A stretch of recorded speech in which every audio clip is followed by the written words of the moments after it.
दंडकारण्य की निश्चल संध्या थी। आकाश के विरल बादलों में डूबता हुआ सूर्य मानो दिन भर के सारे रहस्यों का बोझ जंगल के हवाले कर रहा हो। हवा में राल और साल के वृक्षों की सुगंध थी और दूर पहाड़ियों से आती हुई कोकिल की मधुर कूक किसी गहरे संकेत जैसी लग रही थी। इसी विशाल और रहस्यमय वन में आज राम, लक्ष्मण और सीता के जीवन का एक ऐसा अध्याय अनफोल्ड होने वाला था जिसे शायद किसी शास्त्र में सीधे नहीं लिखा गया, पर हर हवा, हर पत्ता, हर पगडंडी उसकी गवाही देती हुई प्रतीत होती है। उस दिन सीता बहुत शांत थीं, जैसे उनके भीतर कोई अनकहा भाव उमड़ रहा हो। राम उन्हें निहार कर बोले, वैदेही, आज तुम कुछ अधिक चिंतनशील लग रही हो। सीता मुस्कुराईं, पर मुस्कान के पीछे एक हल्की सी बेचैनी स्पष्ट थी। स्वामी, उन्होंने धीरे से कहा, इस वन में एक अद्भुत आभा है, पर कभी कभी ऐसा लगता है जैसे कोई हमें देख रहा हो, जैसे कोई परिचित आत्मा इन पेड़ों में छिपी है। राम ने सौम्यता से सीता का हाथ थामा। जंगल चेतना से भरा होता है देवी। यहाँ वृक्ष भी बोलते हैं, घाटियां भी सुनती हैं, परंतु भय का यहाँ कोई स्थान नहीं, क्योंकि धर्म के मार्ग पर चलने वाले का रक्षक स्वयं धर्म होता है।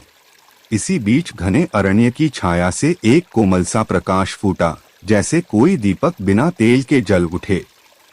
लक्ष्मण तुरंत धनुष उठाकर आगे बढ़े, पर राम ने हाथ उठाकर उन्हें रोका। रुको लक्ष्मण, यह साधारण प्रकाश नहीं। प्रकाश पास आया और उसका रूप स्पष्ट हुआ। वह एक दिव्य बाल साधु था, गोरा, अलौकिक, मुख पर तेज और आंखों में अनंत शांति। बालक ने फोल्डेड हैंड्स में प्रणाम किया। नारायण, मैं आपको पहचानता हूँ। मैं इस वन का मौन गृहस्थ नहीं, अपितु वह हूँ जिसे सदियों से नील ऋषि का शिष्य कहा जाता है। मेरे गुरु तपस्या में हैं और आपने आज उनकी प्राचीन प्रतिज्ञा को पूर्ण करने का अवसर दिया है। तीनों विस्मित थे, विशेषतः सीता, जिन्हें उस बालक के आने से एक अद्भुत शांति महसूस हो रही थी, जैसे कोई अधूरी कड़ी पूरी हो रही हो। राम ने कोमल स्वर में पूछा, बालक, तुम्हारा यह प्रकाशमय स्वरूप और यह प्रतिज्ञा क्या है? बालक ने अपनी पलकें झुका दी। प्रभु, इस वन में एक जगह ऐसी है जहाँ एक योगमाया का द्वार है, एक गुप्त सरोवर जो केवल उन्हीं को दिखता है जिनके हृदय में पूर्ण निस्वार्थ प्रेम हो। मेरे गुरु ने कहा था कि एक दिन जब धर्म का अवतार इस वन में आएगा, तब वह सरोवर जागेगा। आज उस सरोवर ने आपको पुकारा है, लेकिन उससे पहले आपको एक सत्य जानना आवश्यक है। राम, सीता और लक्ष्मण उसके साथ घने जंगल के भीतर बढ़े। कुछ दूर जाकर एक निर्जन स्थान आया, जहाँ पेड़ बिल्कुल स्थिर थे। हवा रुक गई थी और धरती मानो किसी प्राचीन स्मृति में डूबी थी। बालक बोला, यही वह स्थान है जिसे लोग चंपावन कहता है, पर वास्तव में यह स्मरणवन है, जहाँ आत्माएं अपने अपूर्ण कर्मों का प्रतीक्षालय बनाती हैं। अचानक सरसराहट हुई और प्रकाश जमीन से फूटा। धीरे धीरे सामने एक पारदर्शी सरोवर उभर आया। पानी नहीं, शुद्ध स्मृति का जल। सीता आगे बढ़ी और सरोवर ने उन्हें एक परछाई दिखाई, एक स्त्री की जो राम को देख रही थी पर उनसे दूर खड़ी थी। सीता चौंकी, यह कौन?